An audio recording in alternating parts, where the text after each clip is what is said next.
Pessoal, muito boa noite a todos que estão aqui. Salão de Estudos, Centro Espírita Vinhas do Senhor aqui em Pouso Alegre, a todos que nos acompanham através das redes sociais. Sintam-se como se estivessem aqui presentes conosco. Antes de nós iniciarmos o nosso estudo, na verdade, reiniciarmos, darmos a continuidade daquilo que começamos há algumas sextas-feiras, é sempre fundamental que nós criemos em nós, nossa mente, um campo positivo. E por que isso? Porque estamos aqui em busca de alguma coisa. Em busca de orientação, em busca de consolo, em busca de conhecimento, em busca do auxílio ao próximo, ou um apanhado disso tudo. Mas para que nós consigamos atingir os nossos objetivos, há necessidade de uma sintonia, de uma interação entre as nossas ondas que nós emitimos através da nossa mente, através dos nossos sentimentos, interagindo elas com as ondas, com as energias provenientes dos nossos amigos espirituais que aqui estão. Para que tal coisa aconteça, aí nós entramos no campo da prece, que aqui na doutrina espírita, muito além de ser uma atitude mística, é compreendida como um estado criado através da força de vontade e que permite que as nossas energias sejam em sintonia com as energias do bem. Com isso, de início, nós só temos a agradecer a Deus, Criador de tudo que existe, pela vida que temos. Agradecer não somente pelas facilidades de que dispomos, mas também pelos desafios que enfrentamos, porque eles nos fazem crescer no intelecto e na moral. E pedir, em segundo lugar, ao Pai Celestial que nos fortaleça a vontade de mais aprender, para bem compreendermos o que é a vida, do porquê que nós estamos aqui, quais são os nossos reais objetivos. Que saiamos daqui numa condição melhor do que como entramos. Paz e luz a todos, que assim seja.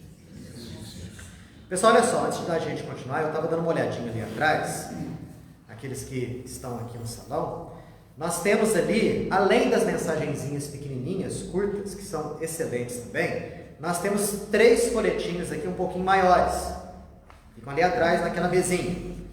Um deles fala sobre a agenda semanal aqui do SEVES, com todas as atividades desenvolvidas, de segunda a segunda. A outra aqui é uma folhinha que aborda a questão do Evangelho no lar. Muitos falam assim: nossa, mas eu queria fazer o Evangelho no lar. Como é que eu faço?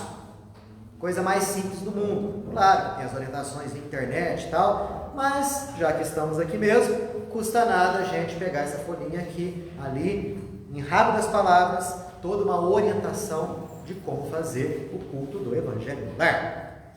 E por último ali nós temos uma folhinha que eu acho muito importante, fundamental, para todos nós, tanto aqueles que estão na doutrina espírita há mais tempo, quanto aqueles que estão iniciando agora, que nada mais é do que um resumo dos ensinos dos Espíritos. Esse resumo dos ensinos dos Espíritos aqui foi feito com base em um livreto que Allan Kardec publicou e que ele, Allan Kardec, indicava para as pessoas que queriam entender o que era o Espiritismo. Ah, é o livro dos Espíritos? Não é não. O Espiritismo na sua expressão mais simples. Então, esse folhetinho aqui, tá? Tem frente e verso. E aqui nós temos em 34 itens um resumão daquilo que a doutrina espírita é. E a partir do momento que a gente sabe o que a doutrina é, automaticamente nós vamos saber o que a doutrina não é. Então, tá lá atrás, tá? Peguem, caso você queira distribuir, vai assim, eu conheço um sujeito lá que me pergunta algumas coisas sobre o espiritismo e tal. Vai lá, pega essas folhinhas, entrega na mão dessa pessoa, né? Emmanuel costumava falar que a maior caridade que a gente faz para a doutrina é a sua divulgação. Isso todos nós aqui podemos fazer no limite das nossas possibilidades. Ok? Vamos que vamos? Livro Libertação, Espírito, André Luiz, psicografia do nosso querido Francisco Cândido Xavier. Nós já falamos a respeito dos capítulos 1 e 2, em que os benfeitores espirituais fazem um apanhado geral a respeito das motivações dos espíritos trevosos, tá? Onde que eles se estabelecem no plano espiritual, quais são as intenções deles, por que que eles fazem tais coisas, porque o livro inteiro fala a respeito disso. O livro todo aborda a ação das trevas sobre a humanidade. E também a ação dos benfeitores espirituais no combate às trevas. O livro inteirinho fala sobre isso, aborda um caso de obsessão, que é o caso de obsessão de uma moça chamada Margarida, né? Obsessão infligida através de um espírito chamado Gregório, ok? Mas antes de chegar nesse caso em si, existem algumas preliminares aí. Falamos aí dos 2 primeiros capítulos e hoje nós vamos falar da véspera da viagem de André Luiz e Gúbio para uma cidade trevosa, localizada aí no plano espiritual inferior. Viagem essa que, se nós terminarmos esse capítulo 3 hoje, iremos na semana que vem falar a respeito dessa cidade estranha que está no capítulo 4. Então vamos lá. Conforme todo mundo sabe, vou fazer nos comentários aqui, algumas leituras rápidas, comentários. Quem quiser fazer pergunta, observação, comentário, basta me interromper para isso, atinente ao tema, certo? Vamos lá. André Luiz não perdia a oportunidade de perguntar. Ele era muito curioso a respeito das coisas do plano espiritual. Então, ele, falando aqui, disse que, informado quanto aos objetivos que nos conduziriam à crosta, com escalas numa vasta colônia purgatorial, ele começou a fazer algumas perguntas para o mentor dele, Gúbio, mentor que ia acompanhá-lo nessa cidade estranha. Então, qual que era o objetivo deles? Eles iam desempenhar uma função aqui na Terra, na crosta. Só que, antes de chegar aqui na crosta terrestre, eles iam passar numa cidade purgatorial, uma cidade das trevas, conduzida por espíritos terríveis. Antes dessa viagem acontecer, tive que fazer alguma coisinha aqui, pedir orientação. Nós vamos ver como que essa orientação aconteceu. Mas antes dela, o que André Luiz pergunta? É admirável pensar que se formam verdadeiras expedições da nossa esfera para atender a simples casos de obsessão. Olha aí. Todos nós sabemos que o processo obsessivo é a ação negativa, é um império que um espírito tenta sobre um outro.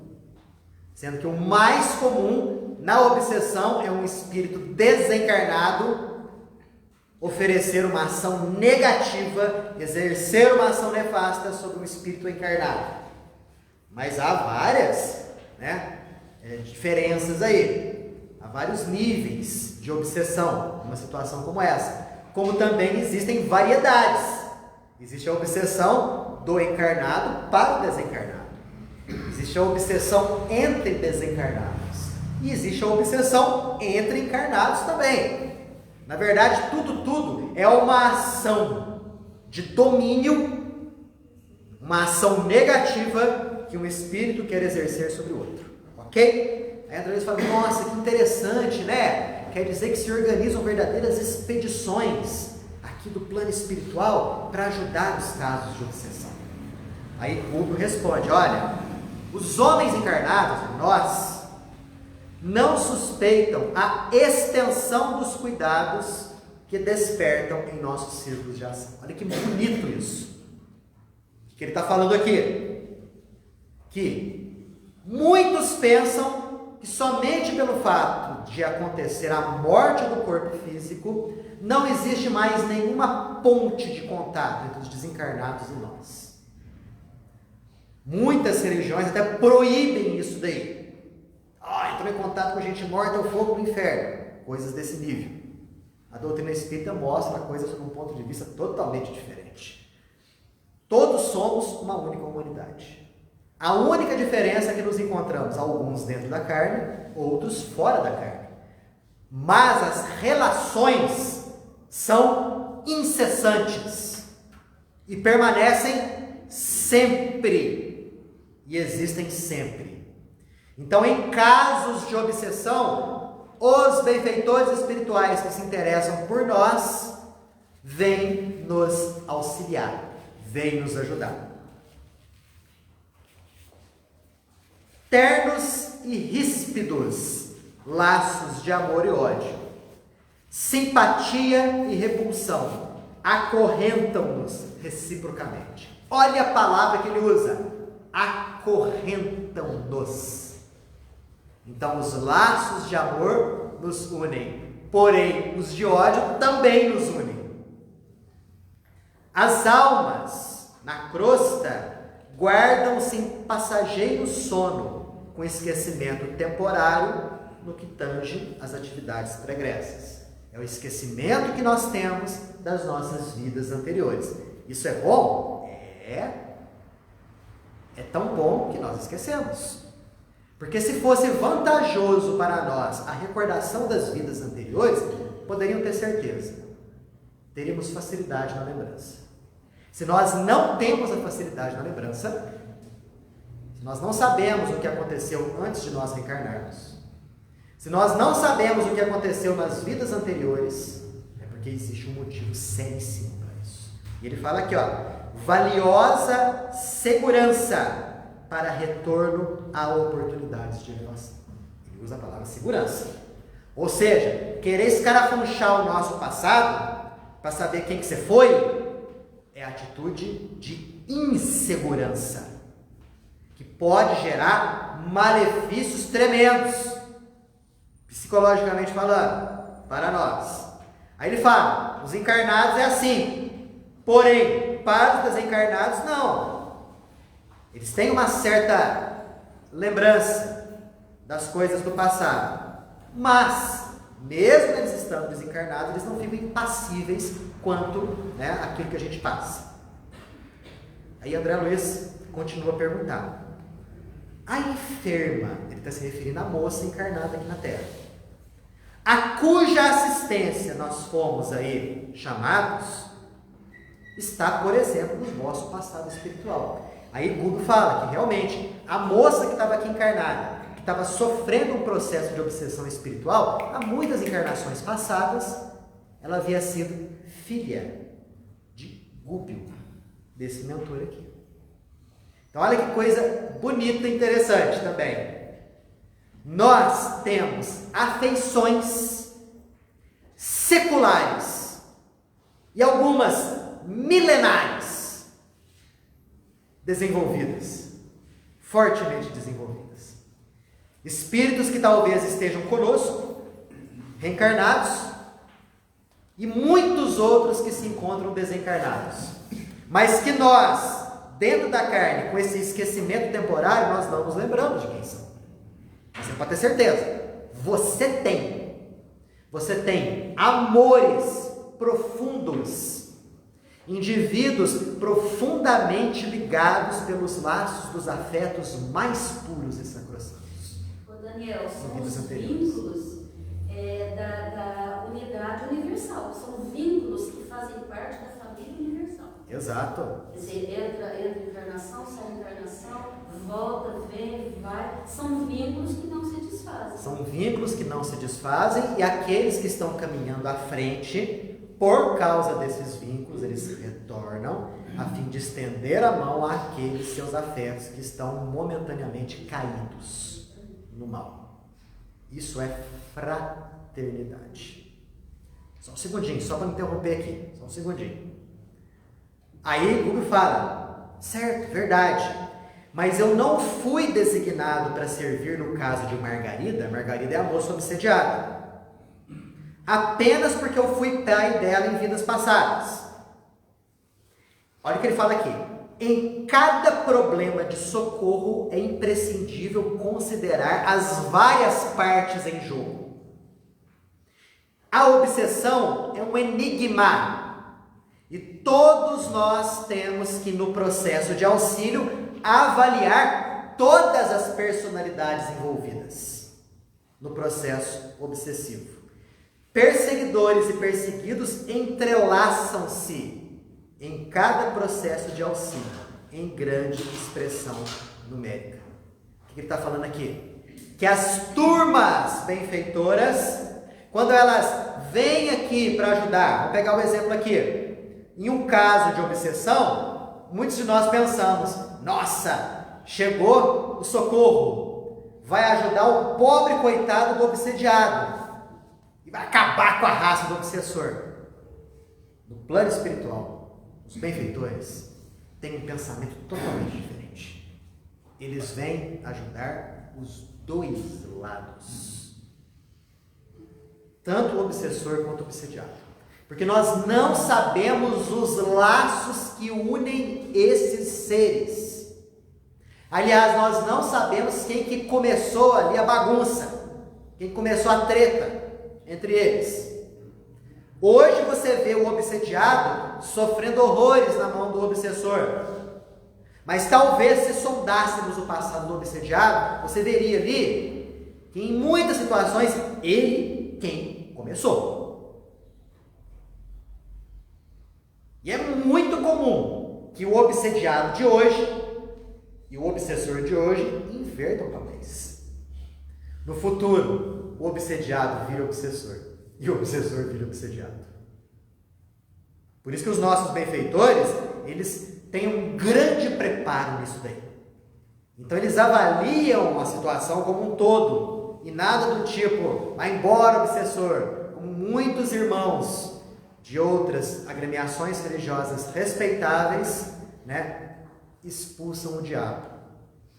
Nesse caso aqui, o entre aspas diabo é irmão nosso.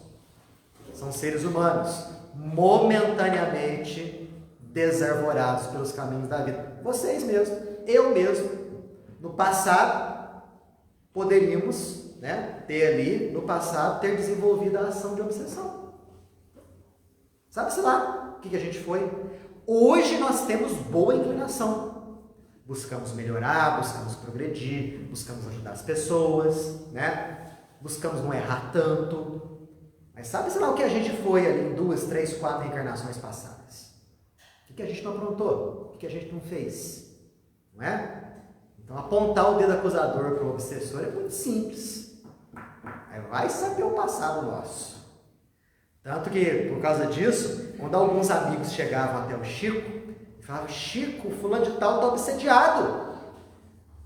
Vamos lá tirar o obsessor dele. O Chico falava naquela simplicidade, uai gente, vamos ajudar os dois.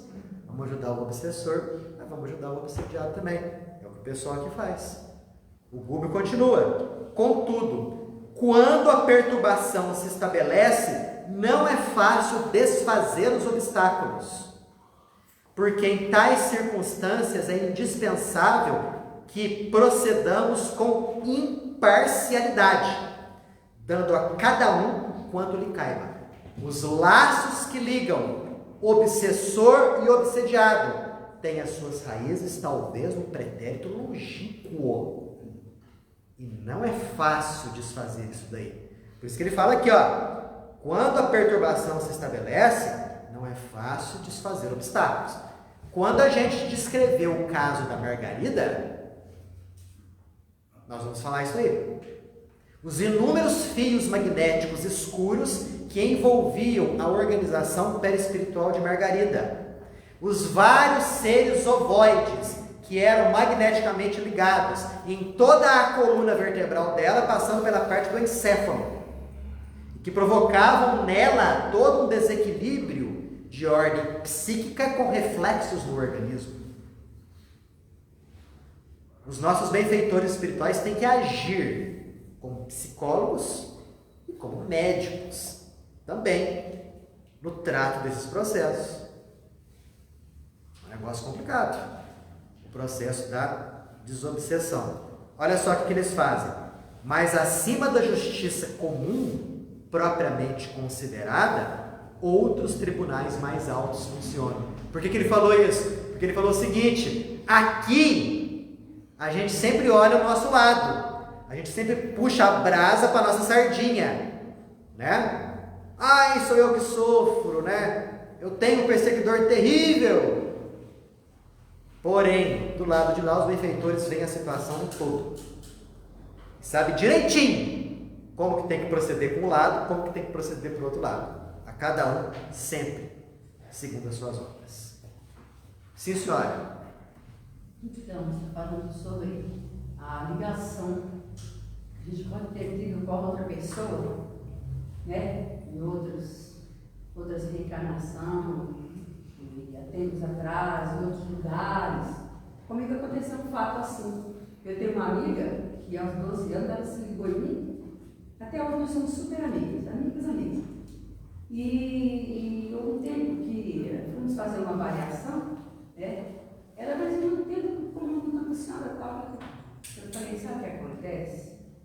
Aconteceu um fato muito lá atrás, veio isso foi para ela. Você foi minha filha, em 2 vidas atrás. Né? Em tal lugar, eu falei para ela, em tal lugar. Eu falei, você foi minha filha e você me rejeitou, porque eu era muito pobre. Entendeu? Eu não tinha nada, eu era pobre. E você não gostou porque eu era muito pobre, você me rejeitou. E nessa vida você veio para estar junto de novo, mas só que dessa vez você veio como minha amiga, nós somos amigas. Entendeu? Mas nós somos mãe e filhas de vidas passadas, 2 vezes. Aí a gente vê o seguinte, que há situações em que nós temos no nosso círculo de relações pessoas que não são, como comumente se fala, do nosso sangue, mas com os quais nós temos um profundo carinho, maior do que o carinho que nós temos com muitos membros da nossa família, se comparado. Com certeza. É assim que acontece comigo e com ela. É assim que acontece, em várias outras situações. Vamos lá então? Dando continuidade.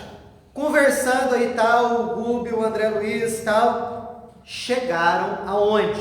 Eles estão em nosso lar ainda. Estão na cidade espiritual de nosso lar. Chegaram num gracioso templo. Opa! Quer dizer que lá na cidade de nosso lar existem templos religiosos? Existem. Vamos continuar. Nesse doce recanto consagrado à materialização de entidades sublimes, luz suave da noite calma como que se fazia mais bela. Então, era um templo religioso com qual função? Naquele tempo acontecia a materialização de espíritos. Alguém pode estar pensando, Daniel, agora você deu um nó na nossa cabeça. Eu não, André Luiz. Peraí, materialização de espíritos não é o que acontece aqui na Terra, os encarnados? Os médiuns de materialização soltam o ectoplasma, e esse ectoplasma é utilizado pelos desencarnados a fim de que eles possam se materializar. Se materializando, todo mundo pode vê-los, todo mundo pode ouvir a voz deles, todo mundo pode tocá-los.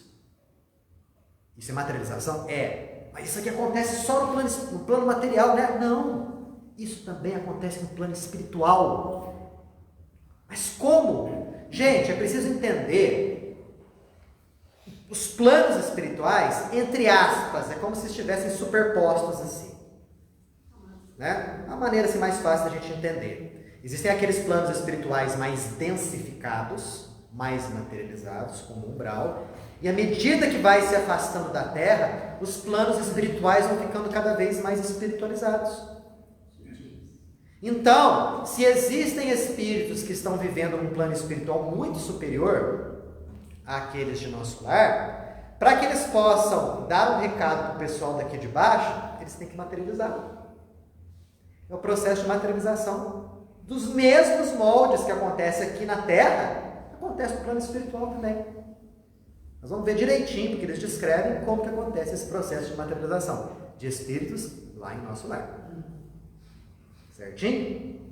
As vibrações constantes das preces, então um tempo dedicado às preces, um tempo religioso, aí emitidas por vários séculos, tinham criado em torno da edificação prodigioso clima de encantamento. Deve ser um lugar bonito, né? Lembrando que nosso lar, ele foi construído pelos primeiros portugueses que desencarnaram em terras brasileiras. Foram eles que, desencarnados, eles desbravaram a região espiritual, de onde hoje é a cidade do Rio de Janeiro, e ali construíram os primeiros pilares que seria a cidade de nosso lar. Então, enquanto o Brasil estava sendo colonizado aqui embaixo, ele também estava sendo colonizado em cima, nos planos espirituais. Deve ter evoluído muito lá em cima também, né? Porque os primeiros portugueses que chegaram aqui não era lá boa coisa. Exatamente. Mas olha só o que acontece. Eles tiveram inclusive a ajuda dos indígenas desencarnados. Muitos indígenas desencarnados, eles ajudaram nesse processo inicial, né, de estabelecimento dos fundamentos da cidade de nosso lar. Preciso ver também que o processo de colonização obedeceu a toda uma organização de ordem espiritual. Superiores. Talvez os desencarnados aqui foram utilizados pelos superiores nesse processo de construção da cidade. E tudo evolui, né? E tudo evolui, tudo cresce, tudo se aprimora. Né? Daniel, interessante, a gente sempre ouve falar que vieram para o Brasil bandidos e tal, escória de Portugal. Não, não é. O lance, na realidade, não veio nenhum bandido como a gente conhece hoje. Na época, em 1500, os judeus eram, eles iam ao tribunal da Santa Inquisição e iam ser julgados. E tinha os judeus convertidos. Agora, muitos judeus vieram para o Brasil.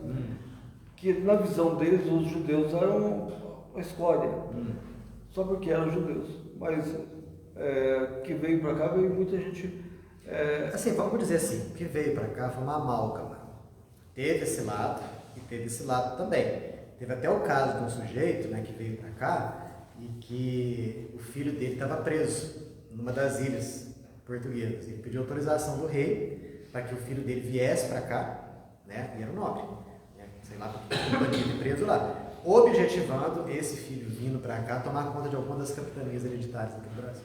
Mas assim, assunto para dar e vender. Vamos continuar aqui, ó. Então nós temos aqui o templo.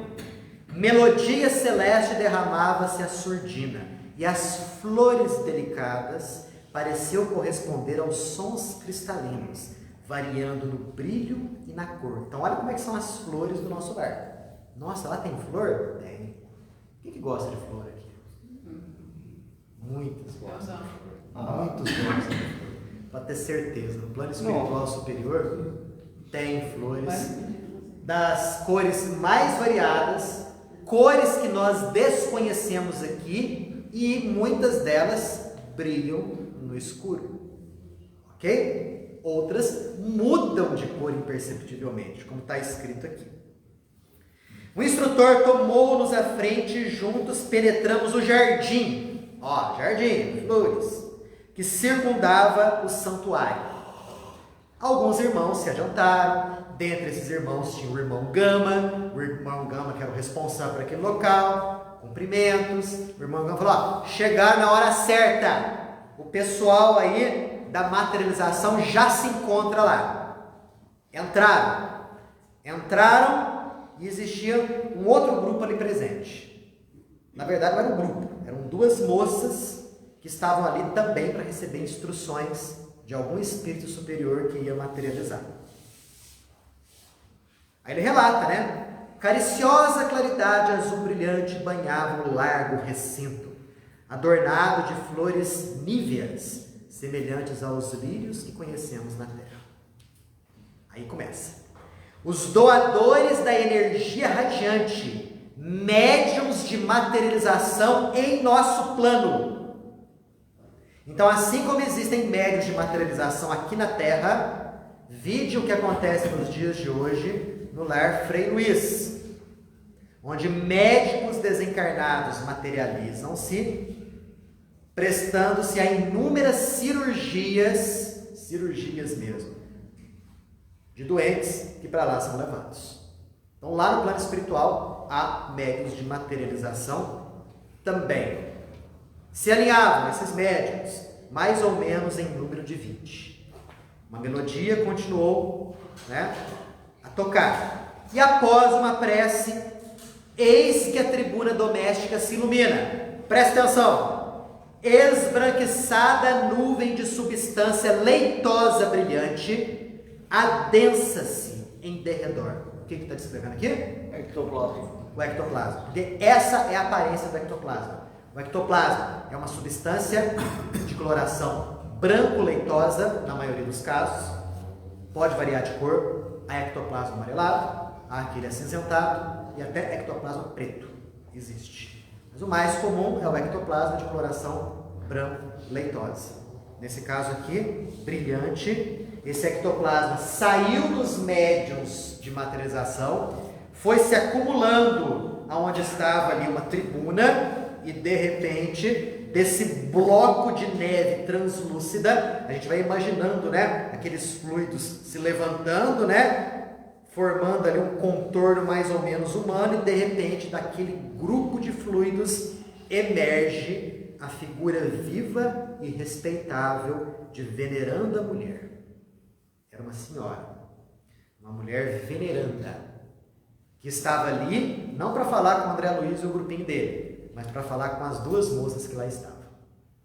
Aí ela desce do local, abraça-se com as duas moças. Como é que é o caso delas? É o seguinte: quando elas estavam encarnadas aqui na Terra, essa senhora que se materializou, mãe dessas duas moças, tá? Era isso daí.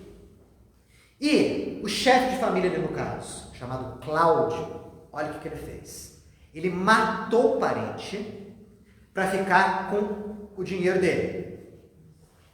Só que, obviamente, a esposa não sabia e as duas filhas não sabiam. A esposa é essa mulher que se materializou agora. E as duas filhas, as duas moças que lá estavam. E com aquele dinheiro, ele concedeu a elas uma vida muito confortável. Uma vida muito boa, sem maiores dificuldades materiais. E elas progrediram muito, não somente sob o ponto de vista intelectual, com as facilidades que tinham, mas também sob o ponto de vista espiritual. Eram 3 mulheres ali, profundamente integradas nos laços mais sagrados do afeto, e que evoluíram espiritualmente. Só que elas evoluíram espiritualmente à custa do quê? Ali, ó, né? O que ajudou ali, no caso, a própria evolução intelectual delas?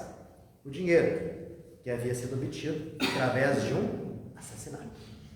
É claro, muito provavelmente elas só ficaram sabendo disso depois de desencarnar. O sujeito que matou, o marido dessa mulher, desencarnou também.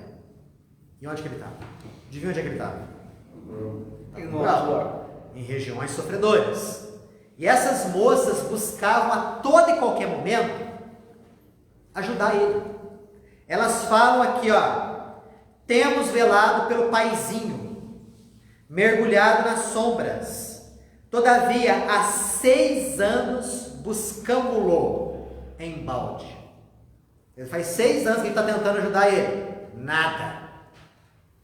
Escapa-nos a influência renovadora e se compraz na companhia de entidades que por onde passam vampirizam as criaturas. O pai delas, marido dessa senhora, se tornou um verdadeiro vampiro das trevas.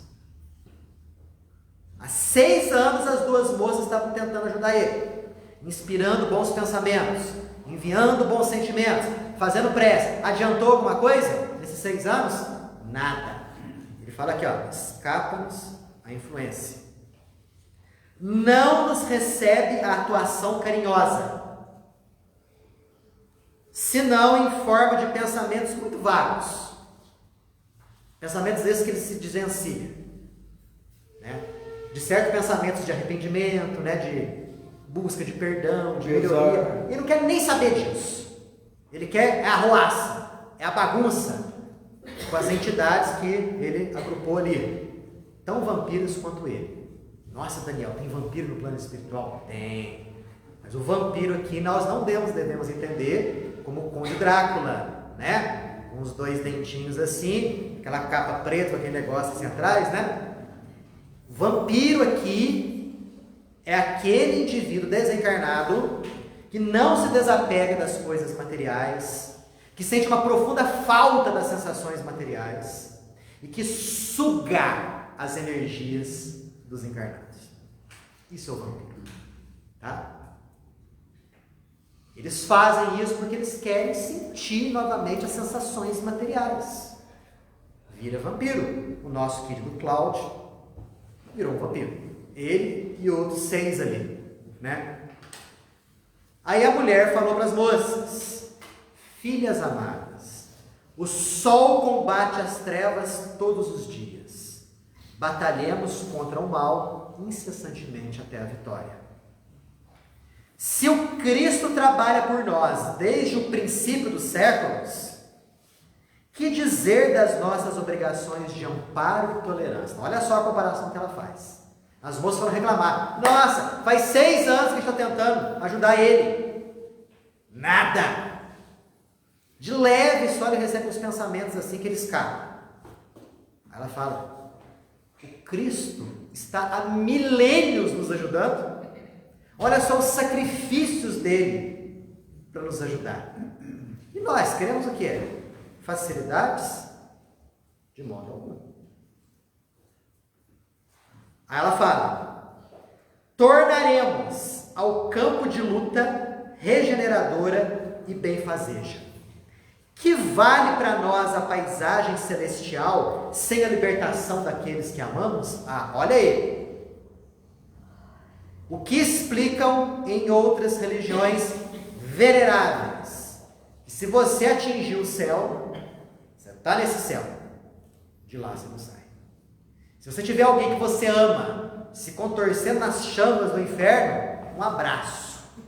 Esse sujeito vai ficar contorcendo nas chamas do inferno por toda a eternidade. E você vai ficar de boa no céu. Isso daí é fraternidade?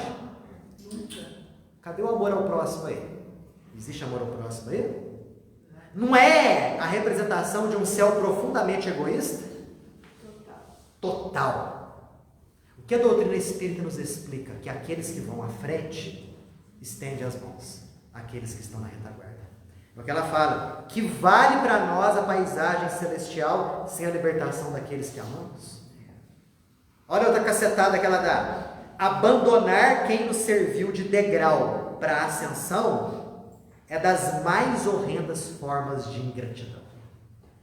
Olha, né? Olha aí, ó. Abandonar quem nos serviu de degrau de ascensão, deixar para trás aqueles que nos ajudaram. Queira ou não queira, o Cláudio ajudou elas. Com aquele conforto material, proporcionou tanta coisa boa, e elas bem aproveitaram que elas cresceram até espiritualmente com isso.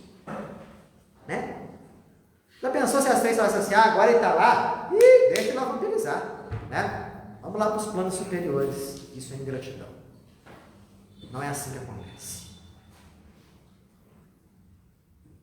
Vamos ver o plano? Presta atenção no plano dessa mulher. Vamos ver se nós teríamos esse tipo de atitude. Mais tarde, minhas filhas, receberei em meus braços Antônio, o sobrinho envenenado. Ela está falando aqui que ela vai reencarnar e vai receber o sobrinho envenenado como filho.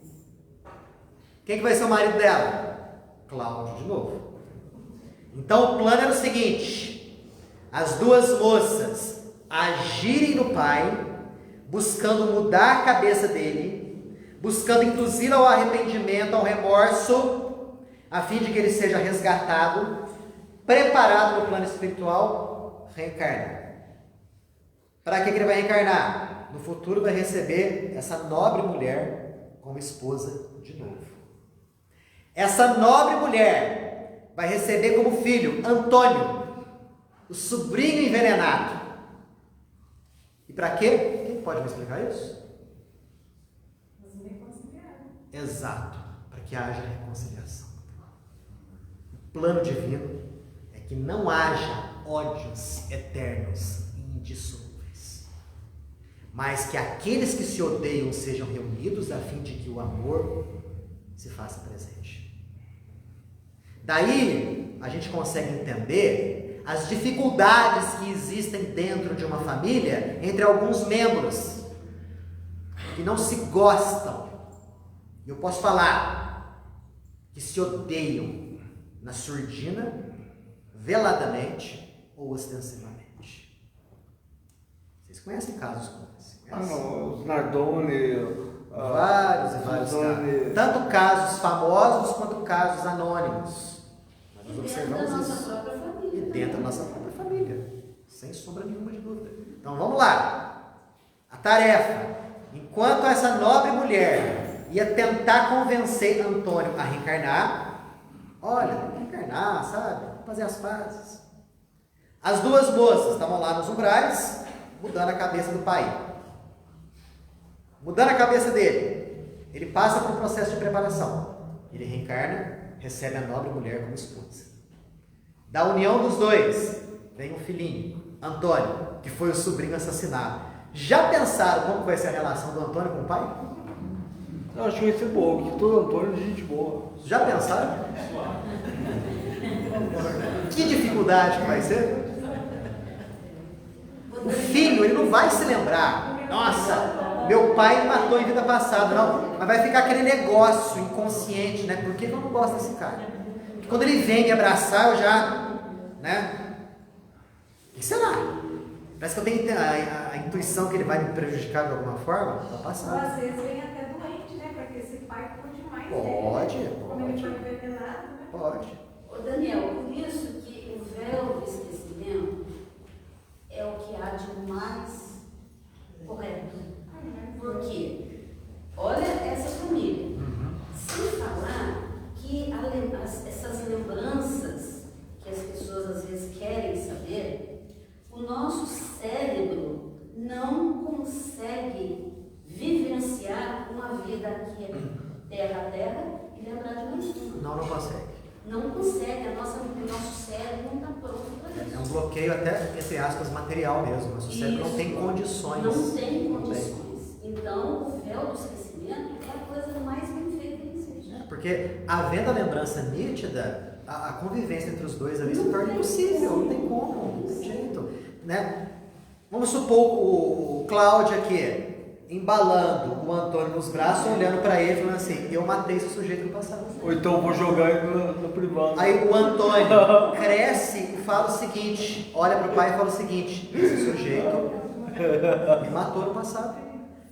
Será que eu vou aceitar a comida que ele vai me oferecer? Será que eu vou aceitar passear com ele de mãos dadas pelo parque? Jogar bola com ele? Talvez nem pegue. Já imaginaram todas as dificuldades? Caso houvesse a lembrança? Pode falar, Fernanda. Mas e se ele lembrar também do propósito dessa encarnação? O que vai acontecer? Nós, pela nossa condição ainda inferior, o ódio vai superar as boas intenções. Porque de um lado nós temos um sentimento de ódio, de outro lado você tem um plano que foi feito. É diferente. Então ali o sentimento vai tomar uma proporção muito maior e vai encobrir esse tipo de pensamento. Não adianta, não dá. A partir do instante que a gente não se lembra, é porque essa é a explicação. O sentimento é mais forte do que as boas intenções. Daniel, porque na verdade, tanto o ódio na família como o excesso de amor, ele também é um prejuízo, né? É, porque todo excesso é prejudicial. O excesso de amor não pode se configurar. O amor não pode se configurar em apego. Né? Porque é uma coisa que também aprisiona. Conhecendo aquela alma, aquele filho, aquela pessoa, que para você resgatar, você termina adoecendo a pessoa, não ajudando a evolução. Exatamente. Vocês acham que acabou o negócio aqui? Não acabou, não. Olha a nobreza dessa mulher. A fim de incliná-lo. Inclinar quem? O Cláudio e o Antônio. A fim de incliná-los à compreensão e à piedade, comprometi-me a acolher também, como mãe, as 6 criaturas desviadas do bem, às quais ele se apegou. Ou seja, além dela receber O Antônio ali, mais vocês. exatamente, vai receber mais 6 Vai ser tipo uma grande família. como filhos. Então ela vai ter 1 mais 6 filhos, 7. Vocês acham que acabou? Não acabou. Tem mais gente. Ela também fala o seguinte: e vocês 2, minhas filhas, estarão entre eles, reconfortando os corações, mãe de 9 filhos. Então, dentro desses 9 filhos, 6 problemáticos. 6 problemáticos. Né? E o marido problemático também. O que vai ser o sustento para essa nobre mulher? As 2 moças que também virão na condição de filho. É nelas que ela vai se apoiar para poder dar aquele respiro maior. Eu estava fazendo as contas, só um segundinho. Esse livro aqui, 1949. Vamos supor que no ano seguinte tudo foi definido. Vamos supor, 1950. Aí, vamos supor que eles casaram-se novos, com 20 anos, 1970. Esse pessoal está todo aí. Esse pessoal está todo aqui. É recente isso. E isso assim, estou falando em coisas rápidas. Pode ser que esse negócio tenha demorado. Pode ser que eles reencarnaram ali em 1980. Hoje eles estão com seus 50 anos, né? 40 e tantos. Fazem parte de alguma família aí no Brasil, né? E essa heroína, eu falo para vocês, essa mulher aqui não é uma heroína? Guerreira. Uma guerreira? E quantas como essas existem? Por aí. Várias. Eu fico imaginando as mulheres aí do passado que recebiam 9, 10, 12, 16, 18 filhos. Que existe ali de um planejamento reencarnatório. Eu pego o exemplo da minha própria família. De lado de pai, a minha avó teve 12 filhos. Do lado de mãe, a minha avó teve 16. A quantidade de gente ali envolvida é uma coisa tremenda. Eu lembro dos natais nas casas das avós. Eu lembro das panelonas de comida. Porque eram os filhos, os casais, né, os cônjuges, os netos, depois os bisnetos, né? Tudo envolvido em termos kármicos. Os laços, né, que nós falamos no começo. Os laços que nós falamos ali no começo. Então, vocês viram esse planejamento aqui? Que bonito, né? E ela falou o seguinte, ó: juntas pelo amor imperecível, trabalharemos sustentadas pela recordação, embora imprecisa, da gloriosa vida espiritual que um dia nos acolherá, felizes e triunfantes. Lembremos-nos de Jesus e avancemos. Tá? A mulher já estava olhando lá na frente, quando elas, dando por encerrada a tarefa aqui, voltariam para o plano espiritual, em glória. Concorda comigo? Que maravilha. Mas olha que dificuldade, hein? Que lar difícil, complicado, receber 6 indivíduos desviados nas trevas, mais um marido e mais um sobrinho revoltado como filho. Puxa vida. Não, eu acho que naquela época era mais tranquilo. Hoje em dia está mais difícil. Naquela época agora. Aí, ué, esse pessoal tá tudo aí, com seus 40, com seus 50 anos de idade. Até que não tem. Esse bobeto até com meio aqui. Eu penso da seguinte maneira: vocês já pensaram se, por exemplo, lá pelas tantas, essa mulher se torna espírita, pega esse livro aqui e começa a ler? Ela olha assim e fala assim: nossa, tem um caso aqui, olha só, parecido com o meu. E às vezes é ela que está ali, ó, retratada nas páginas do livro. Que bonito. Pode falar. Quando eu ouvi, eu estava ouvindo o livro, né? Eu ouvi essa parte, eu ouvi umas 3 vezes. Porque eu não estava entendendo. Né? Aí, quando eu entendi pela terceira vez, quando eu ouvi a terceira vez, eu entendi que ela estava recebendo esses 6 só para deixar o sobrinho mais para que ele se sentisse mais acolhido, porque esses 6 eram espíritos malfeitores que estavam com ele no mal lá, no plano espiritual, perturbando o pai. Sim, sim. Perturbando o pai, o marido dela. Na verdade, o marido dela não era em processo de perturbação, ele fazia parte do bando. Fazia parte do bando. Fazia parte do bando, Fazia parte do bando. amiguinhos. Então, ela acolheu só para poder deixar o sobrinho mais, se sentiu mais acolhido. Ambientado, né? Ela fala que... Por amor puro. Exato, por amor puro. Olha o que ela fala aqui, olha. Cadê? Tá? A fim de incliná-lo à compreensão e à piedade, com mais eficiência, comprometi-me a acolher também no tabernáculo materno as 6 criaturas desviadas do bem, às quais se apegou desvairado. Então é bem por aí mesmo, né? Através ali daquela situação complicada e difícil, incliná-los ao bem, à prática do perdão, ao amor ao próximo. Puxa vida. Com o novo cristianismo não dá tempo de fazer muito. Não dá, não. O que é isso? Esquece, não tem como, não dá tempo de nada ali, né? Considerando que ela casou com seus 20 anos de idade, supondo, né? Foi uma vida inteira de lutas, de sacrifícios e de privações. Aliás, a palavra sacrifício é interessante. Normalmente a gente ouve a palavra sacrifício e ela é empregada no sentido, né? Daquela dificuldade tal de você fazer alguma coisa, mas a palavra sacrifício vem da junção de 2 palavras. Sacro ofício, que significa trabalho sagrado. Então, o sacrifício também pode ser entendido no sentido de trabalho sagrado. O trabalho dessa mulher aqui, recebendo 9 filhos, é ou não é um trabalho sagrado? Vocês vão conhecer o nome dessa mulher saindo nos jornais aí da vida? Não. Vai virar manchete em algum local? Não. Das inúmeras milhares de mulheres anônimas que fazem esse tipo de auxílio, esse tipo de trabalho. Nós vamos ver também, não hoje, não, são 10 para as 9, talvez, não vai dar tempo. O caso de Matilde, que também vai receber Gregório nos braços ali.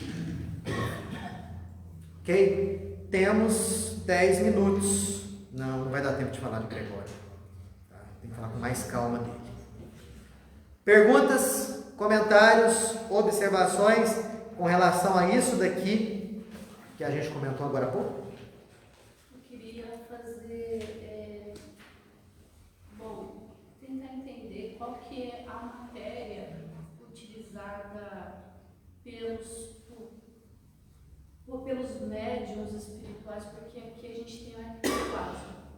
Lá, qual é a matéria compatível para poder receber esses outros espíritos mais sutis? A matéria é compatível com o ectoplasma. Porque se a gente for ver, o ectoplasma que é exudado do corpo dos encarnados, ele é composto, materialmente falando, com uma boa porção do citoplasma celular e da linfa.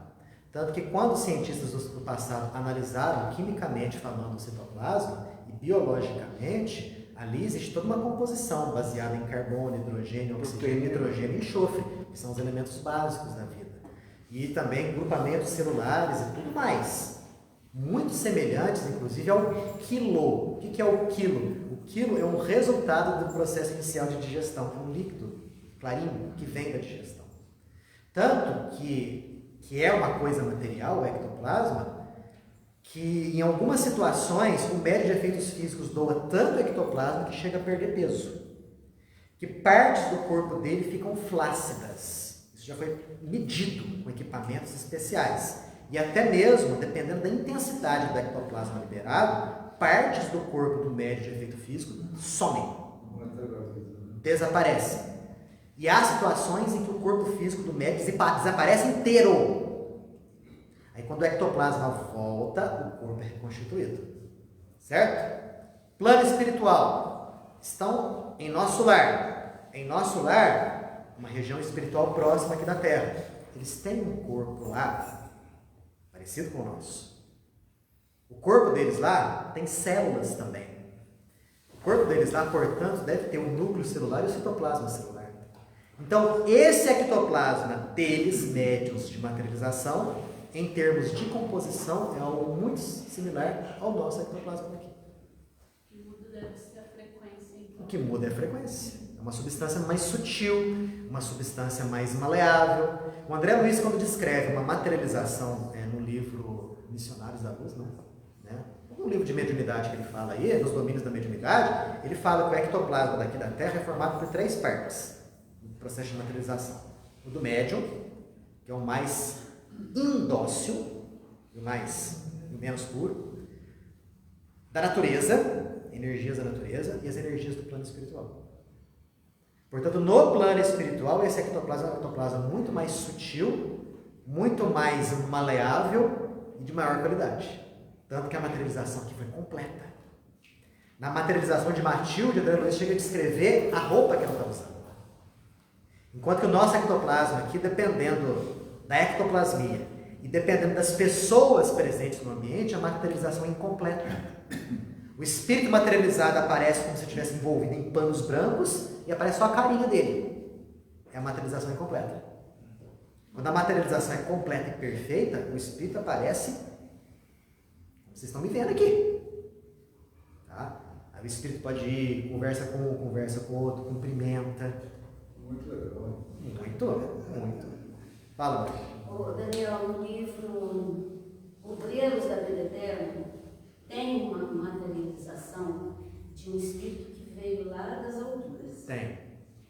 E ele materializou naquela colônia porque ele ia fazer uma palestra para desencarnados e para encarnados que vieram pelo desdobramento do sono. Verdade. Era um espírito tão evoluído que ele se materializou da cintura para cima. Embaixo tinha como se fosse uma grama e dentro de uma redoma, porque ele não podia ter contato com nada. Exatamente. Então, olha esse espírito, o naipe desse espírito. Exatamente. De onde que ele veio, né? Pois é. E assim, é consolador saber, ô Maria Ângela, que existem milhões e milhões de espíritos desse nível evolutivo. Porque a gente fala muito das trevas, né? Ações das trevas, bando de trevosos, milhares dali, milhões acolá, mas existem outros milhares e outros milhões em condição muito melhor do que a nossa. E esse veio para auxiliar aquela turma que estava ali e que ia voltar para a Terra para fazer um trabalho na Terra. Perfeito. Olha que coisa bonita. Não é? Né? Esse intercâmbio que existe entre os planos espirituais superiores e aqui a Terra. Quando o nosso planeta atingiu o patamar de regeneração, quando a atmosfera fluídica, psíquica do planeta estiver purificada, o processo de materialização de espíritos vai ser feito com uma facilidade muito grande. Né?